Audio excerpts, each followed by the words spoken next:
Today, we're diving into the extraordinary tale of Nelson Lee, a man whose life intersected with one of the most formidable Native American tribes of the American frontier, the Comanche. Captured in 1855, Lee survived 3 harrowing years among the Comanche before his daring escape in 1858. His experiences, documented in his book 3 Years Among the Comanches, reveal not just his personal journey, but also a window into the power and complexity of the Comanche people. In the 1850s, Native American tribes like the Comanche were fiercely defending their territories amidst the relentless westward expansion of settlers. The Great Plains, stretching from modern Kansas to western Texas and New Mexico, were marked by constant conflict, with native raiding parties targeting border settlements in an effort to resist encroachment. It was during this volatile period that Nelson Lee, a man in his late 40s, embarked on a journey that would change his life forever. Lee, an adventurous spirit, began his career as a sailor in the Navy before joining the Texas Rangers. His exploits included serving during the Mexican-American War of 1846 to 1848, a conflict that reshaped the American Southwest and pushed the U.S. border deep into Mexican territory. After the war, Lee settled near Corpus Christi, Texas, making a modest living trading cattle and capturing wild horses. But it was here, near the frontier town, that Lee's path crossed with Comanche. The Comanche were more than just a nomadic horse tribe. They were masters of the plains, an unparalleled cavalry force shaped by centuries of survival and adaptation. Before horses were introduced by the Spanish in the 1500s, the Comanche had been relatively marginalized, often outmatched by other stronger native groups like the Apache. But the arrival of the horse revolutionized their way of life, giving rise to a dominance that lasted for nearly 2 centuries. By the 1800s, the Comanche had become the most formidable native power in the Southwest, known as the Lords of the Southern Plains. Unlike the semi-agricultural Apache, who adopted horses but retained their farming practices, the Comanche fully embraced a nomadic horse culture. Horses became the cornerstone of their economy, warfare, and identity. They could travel hundreds of miles within days, striking with devastating speed and precision. Their raids, targeting settlers, traveler, and rival tribes, were often conducted under the cover of night, leaving little chance for defense. Yet the story of the Comanche is more than just one of violence or conquest. It's also a story of resilience. Their rise as a dominant force came after centuries of being pushed aside by other tribes. By the 19th century, their collective memory of displacement fueled their fierce resistance to external threats. Their way of life was a testament to adaptation and survival, even as external forces sought to undermine it. As we delve deeper into Nelson Lee's story, remember that his encounter with the Comanche reflects not only his personal trials, but also the broader narrative of native resilience, strength, and the complexities of cultural collision on the frontier. In 1855, Nelson Lee and his friend William Aikens embarked on a bold but foolhardy mission to drive a herd of mules westward from Corpus Christi, Texas. Aiming for a mysterious destination, Lee referred to as Matamoros. While historical maps provide no clear evidence of this town in California, their planned route was destined to intersect one undeniable truth. They would cross the heart of Comanche territory, a place notorious for its peril and unpredictability. The Comanche's range during this period was well documented, often marked explicitly on maps of the time as dangerous, even impassable for settlers. Yet, Aikens remained convinced they could navigate through safely and reap substantial profits from their endeavor. It was a belief rooted more in blind optimism than in practical reasoning. The Great Plains were not just an obstacle. They were the sovereign domain of the Comanche, fiercely protected by a tribe that had honed its mastery of the region for generations. Lee and Aikens, undeterred by the warnings, assembled a group of hired men and loaded up on horses, driving their mules westward along the Rio Grande. Lee, ever the pragmatist, purchased a state-of-the-art pocket watch, a rare and expensive device for its time. This watch, which should be set to chime like an alarm, symbolizes intent to maintain strict discipline and regiment their journey. At precisely 3:30 a.m. each day, Lee's watch would signal the start of the laborious trek, ensuring the group moved efficiently and maximized their daylight hours. The journey began in early March, with the group traveling westward at a steady pace. The Rio Grande, with its stretches of nourishing grasslands, offer a critical resource to their mules, whose strength was essential to the expedition's success. But even with careful planning, the group's decision to enter Comanche territory showed a deep misunderstanding of the dangers they faced. By April, they reached a point southwest of El Paso and decided to rest their mules for several weeks. It was a logical choice. Well-fed and rested animals were crucial for the grueling miles ahead. However, the decision to pause here, deep within Comanche range, was a risky gamble. While they stationed sentinels each night to watch for potential threats, their efforts were ultimately futile against the highly skilled raiders they would soon encounter. The Comanche, experts in ambush and stealth, were known to strike with precision and without warning. Their intimate knowledge of the land and ability to utilize it to their advantage made them a near-invisible threat until it was too late. For Lee and his companions, their journey into Comanche territory was not just a logistical challenge. It was an act of defiance against a tribe whose dominance over the southern plains was unmatched. What happened next would underscore the peril of underestimating the Comanche's power. April 2nd, 1855, was a night Nelson Lee would never forget. At around 1 a.m., he finished his patrol, set his alarm, and settled down to rest, unaware that his world was about to be turned upside down. The stillness of the camp was shattered by blood-curdling screams. In the faint, flickering light of the campfire, Lee caught glimpses of dark, painted figures moving like shadows through the chaos. It was a Comanche raid. The sentinels, either caught off guard or incapacitated, offered no warning. Before Lee could react, he was lassoed, dragged to the ground, and swiftly bound by Comanche warriors. Around him, the camp dissolved into pandemonium. Shouts, whoops, and the dull thud of tomahawks filled the air as the raiders went tent to tent. Of the group, only 4 men survived: Nelson Lee, William Akins, and 2 hired hands, Thomas Martin and John Stewart. The rest met a brutal fate. The survivors were stripped of their clothing and outfitted in traditional Comanche garb, buckskin leggings, and hunting shirts. As the raiders plundered the camp, they stumbled upon Lee's pocket watch, a rare and intricate item at the time. Fascinated by the watch, they demanded Lee demonstrate its purpose. When it chimed, their astonishment was palpable. Lee, ever resourceful, seized a moment. He described how he solemnly wound the watch and made it chime again, deliberately invoking a sense of mystery and reverence. He later wrote that he believed the Comanche saw the watch as a supernatural object, possibly connected to the Great Spirit. Daylight revealed the full extent of the raid's horror. Lee's description of the aftermath is chilling. Bodies were mutilated in the most gruesome ways, disemboweled, scalped, and left as a stark reminder of the Comanche's mastery in psychological warfare. Scalps, still fresh, hung from the belts of the warriors, a grim testament to their dominance over the region. For Lee and his companions, the journey into captivity was a harrowing initiation into the Comanche's methods of psychological and physical control. To instill fear, the captors would faintly simulate scalping, brandishing bloodied tomahawks, grabbing at the captive's hair, and making the motion of scalping, only to stop at the last moment. These acts were more than cruelty. They were demonstrations of control and reminders of the captive's powerlessness. Traveling with the Comanche was an ordeal designed to dehumanize. The captives' faces were covered with deer skins, with small holes cut near the mouth to allow minimal breathing. Bound hand and foot, they were strapped to mules. If a captive fell, they would dangle helplessly with their legs tied to the animal. The Comanche found amusement in their suffering. Lee recounted how his somersaults off the mule became a source of laughter and mockery. Even meals were acts of intimidation. Boiling hunks of horse flesh were hurled at the captives, burning their skin. This macabre ritual was as much about sustenance as it was about asserting dominance, a way to keep the captives on edge and stripped of dignity. Nights brought little relief as the captives were stretched out on their backs, hands and feet tied to stakes, with buffalo hide securing their throats, leaving them immobile and sleepless. While Lee's account highlights the terror and brutality he experienced, it is essential to understand the broader context.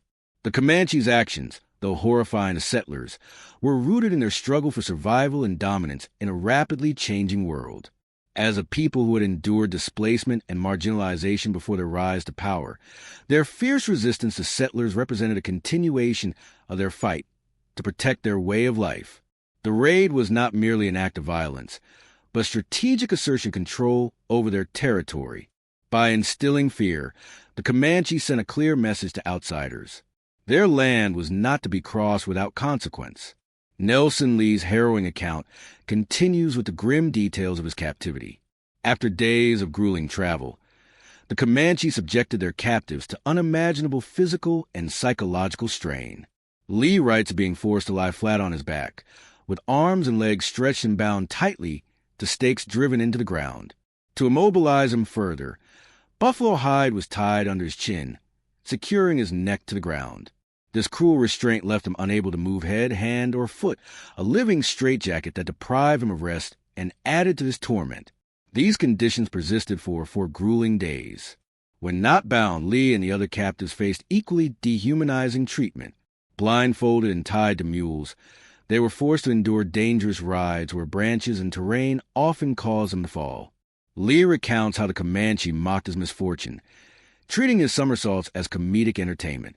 Even meals were turned into tools of humiliation. Boiling chunks of horse meat were hurled at the captives, burning their skin as they scrambled to catch the searing morsels. This relentless cycle of physical discomfort and mockery underscored the captors' dominance. On the 4th day, the captives arrived at what Lee described as a vast Comanche village. Although Lee estimated the presence of 500 people and hundreds of tents, this number may have been an exaggeration, influenced by his fear and awe. The captives were paraded through the camp, eventually brought before the Comanche chief known as Big Wolf. This leader, whose name carries a sense of strength and mystique, had heard of Lee's peculiar pocket watch and demanded to witness its function. Lee's response to the chief's request reveals both his quick thinking and his desperation. Declaring that making the watch chime at that moment would wreck the world, Lee cleverly leveraged the Comanche's spiritual reverence for the unknown to avoid immediate harm. While Big Wolf appeared skeptical, he refrained from pushing the issue, a moment of reprieve for Lee. The respite was short-lived. Lee was taken outside the village, where a ritual of terror awaited. His fellow captives, Akins, Martin, and Stewart, were already there, bound and stripped. The captives were tied to tall posts, their hands raised high by ropes. Martin and Stewart stood side by side, while Akins was positioned opposite them. Lee, too, was stripped and tied alongside Akins, completing the grim tableau. What followed was a horrifying display of the Comanche's warrior culture. In a choreographed procession, warriors carrying tomahawks, knives, and flint spearheads circled the captives. The ceremony began with 2 warriors stepping forward to scalp Martin and Stewart, removing small patches of skin, an act Lee likened to the size of a silver dollar. Though alive, the 2 men bled profusely, their cries echoing to the clearing. The warriors continued their procession, letting out war whoops as they passed. They brandished their weapons, raking flint spearheads across Martin and Stewart's bodies. Wounds accumulated with each cycle, leaving the men bloodied and broken. The torment was both systematic and unrelenting, with the warriors seemingly drawing strength and purpose from the act. Lee and Akins, to their astonishment, were left untouched during the ordeal. The warriors passed by them multiple times, sparing them while focusing their cruelty on Martin and Stewart. Lee later reflected on the scene with words that captured the horror. How many times they circled round, halting the sound of war whoop and going through the same demonic exercise. I cannot tell. The psychological strain of witnessing such violence, compounded by the uncertainty of his own fate, left an indelible scar on Lee's mind. To the settlers, these acts appeared as unprovoked savagery, but within the context of Comanche culture, such rituals served a deeper purpose. These displays of dominance and brutality were not random acts of violence. They were affirmations of power, unity, and control. For a people who had faced centuries of displacement and marginalization, asserting authority over captives symbolized a reversal of roles, a way to reclaim agency in a rapidly changing world. For Lee, however, the ceremony marked a descent into a living nightmare. His survival hung by a thread, dependent on both his captors' whims and his ability to navigate their complex social and spiritual codes. This episode, with its blend of ritualized terror and psychological warfare, is a chilling testament to the lengths the Comanche would go to preserve their sovereignty and project their strength. The torment inflicted by the Comanche on Nelson Lee and his fellow captives reached its horrific climax as the ritual continued. Lee described the scene with haunting clarity. They persisted in a hellish work until every inch of the bodies of the unhappy men was hacked and covered with clotted blood. For Lee, the ordeal was so unbearable that he longed for the agency to choose his own death rather than endure the relentless cruelty of the Comanche. This harrowing episode underscores the psychological and cultural dimensions of the Comanche's rituals. As author S.E. Gwynn notes in Empire, the Summer Moon, the Comanche did not shy away from inflicting suffering. They embraced it. Gwynn writes, "Not only did they inflict horrific suffering, but by all evidence they enjoyed it. Making people scream in pain was fun for them. It was an important part of their adult culture, and one they accepted without challenge."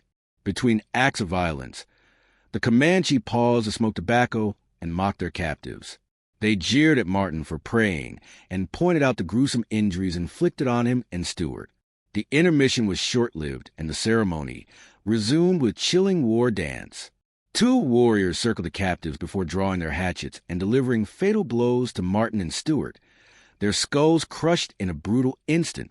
The bodies were discarded without ceremony, leaving Lee and Aikens bound and braced for their own deaths.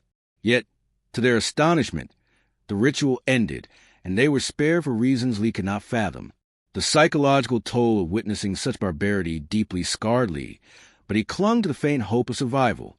His pocket watch, revered by the Comanche as a supernatural object, became a tool of leverage. As Aikens would later advise, Lee's cooperation and the mystical aura of the watch could ensure his survival. Aikens told him they believed it to be a living spirit in a silver body. This insight became Lee's lifeline. Aikens, however, would not share Lee's fate. Sent to another camp, he offered a brief farewell and left Lee with his parting wisdom. From that moment, Lee never saw or heard of Aikens again, and he was presumed dead. For Lee, the years ahead would be marked by survival, resilience, and a relentless determination to escape. Over the next 3 years, Lee lived with various Comanche tribes. His pocket watch continued to command respect, traveling with him and maintaining its status as a mystical object.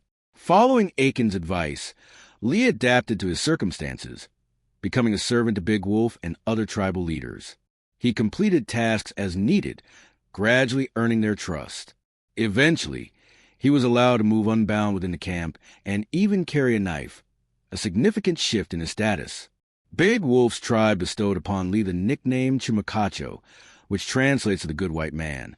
While Lee's relationship with the tribe varied, he still faced cruelty, particularly from a master known as Spotted Leopard, who severely injured him following a failed escape attempt.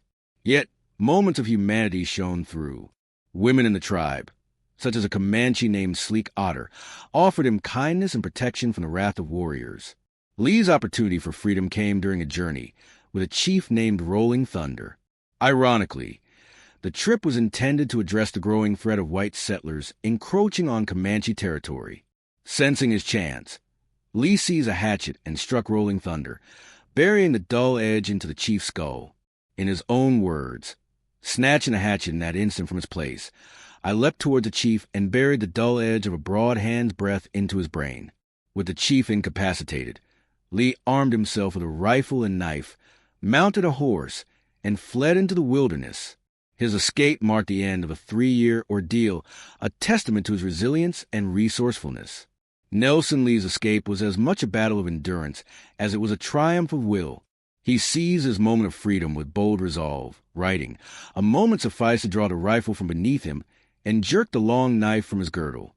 Then, mounting his horse, I dashed wildly away over an unknown path toward a land of freedom." His flight marked the beginning of a harrowing journey through an unforgiving wilderness as he sought sanctuary in the Mexican state of Chihuahua. Navigating the vast and rugged terrain of the Southwest was no small feat. Lee faced natural barriers at every turn. Cliffs, mountains, and dense brush forced him to double back repeatedly. Signs of other native groups in the area kept him on high alert, as he knew his survival depended on avoiding any further capture. By day, he relied on the sun to guide him southward. By night, The North Star became his compass. Yet, even with his resourcefulness, the isolation and brutality of the landscape began to take their toll. Weeks into his escape, Lee's physical and emotional strength began to wane. He described his condition in haunting terms. "I was sick in body as well as soul. My limbs had become swollen, and the wounds and bruises that covered me were inflamed and painful. Day by day, I grew weaker as I advanced. Often, I prayed God that when I fell asleep, I might never wake up again." These words captured profound despair he faced, cut off from civilization, and unsure if he would survive. After nearly a month on a run, even Lee's horse, his most vital companion, succumbed to exhaustion. Forced to abandon the animal, he pressed forward on foot, writing, "Now, for the first time, my heart died within me. For all I could discover, civilization was as far off as when I started the journey. I began to doubt myself, to fear that I'd become crazed." Alone and weakened, Lee pushed forward, driven by sheer determination. The wilderness itself seemed to conspire against Lee. Rattlesnakes and predators stalked the shadows, drawn by the scent of his kills after successful hunts. Even the essential act of building a fire to cook food or ward off the cold became a liability. The flames, visible over long distances, could attract attention. Comanche patrols or other hostile groups could easily discover his location. To mitigate this risk, Lee used natural features like cliffs and thick brush to obscure the light, turning survival into a delicate balance of necessity and concealment. Despite these challenges, Lee demonstrated remarkable ingenuity and resilience. His ability to navigate the terrain, avoid detection, and sustain himself amid such adversity speaks to both his survival instincts and his unyielding hope for freedom. Yet, as the journey wore on, it became increasingly clear that he was fighting a battle against his own body as much as the elements. Lee's escape is not just a tale of physical endurance, but a profound testament to the strength of the human spirit in the face of overwhelming odds. The southwestern wilderness, with its harsh beauty and relentless dangers, became both his prison and his proving ground. Every step forward was an act of defiance against despair, a refusal to surrender to the forces that sought to break him. As we follow Lee's journey, we see not only the extraordinary resilience of one man, but also the stark reality of survival on the frontier, a reality shaped by the unforgiving landscape and the tensions between settlers and native tribes. For Lee, this journey was more than a physical escape. It was a test of his will to live. On the 56th day of his grueling escape, Nelson Lee's fate took a miraculous turn. Resting in an open prairie, he was startled by the sharp crack of a rifle shot echoing across the desolate landscape. Gripping his own rifle, he braced for another encounter with potential captors. But to his immense relief, the figures he saw approaching were not Comanche warriors. They were a group of Mexican hunters, identifiable by their wide-brimmed sombreros. They were deer hunting, Lee later recounted, a simple act that would become his salvation. The group, heading home to San Fernando, likely near modern-day Chihuahua, quickly recognized Lee's dire condition. Emaciated, unshaven, and unrecognizable after 3 years of captivity, Lee was a shadow of the man who had once traversed the American frontier. Compassionate and practical, the hunters took him in without hesitation. They offered him life's essentials, water, food, and a horse to ride. For a man who had survived on scraps and raw determination, the gesture was as nourishing to his spirit as it was to his body. The journey to San Fernando took a week, during which the Mexicans shared their limited resources with Lee, offering him what little they had without question or hesitation. For the first time in years, he could eat without fear, drink without rationing, and rest without being hunted. The kindness of these strangers was a stark contrast to the relentless hostility he had faced during his time in captivity. Once in San Fernando, Lee was taken under the care of a local doctor. For 6 weeks, he remained there, slowly regaining his strength and recovering from the physical and emotional toll of his ordeal. His wounds were treated, his body nourished, and his mind given the space to process the incredible journey he had endured.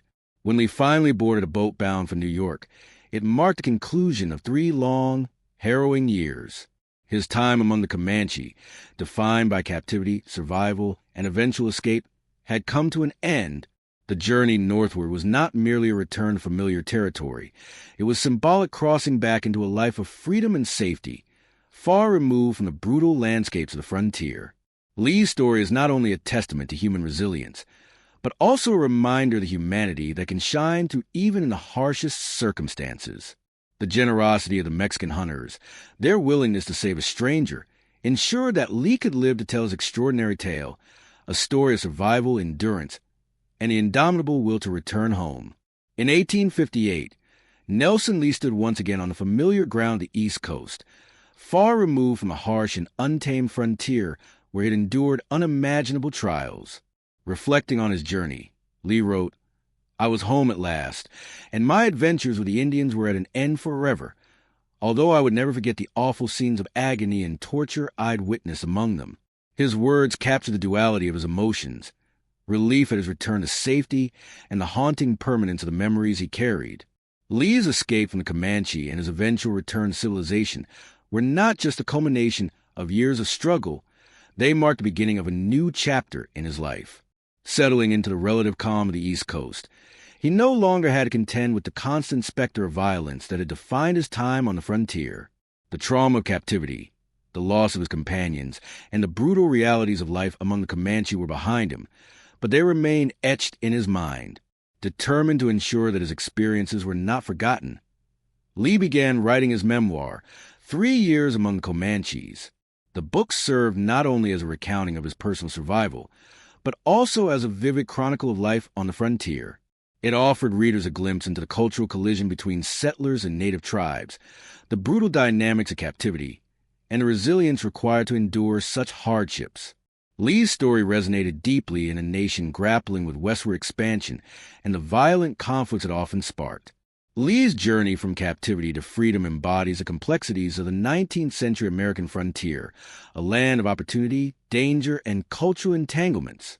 His narrative reflects not only his personal strength, but also the broader tensions between settlers and native tribes during this tumultuous period.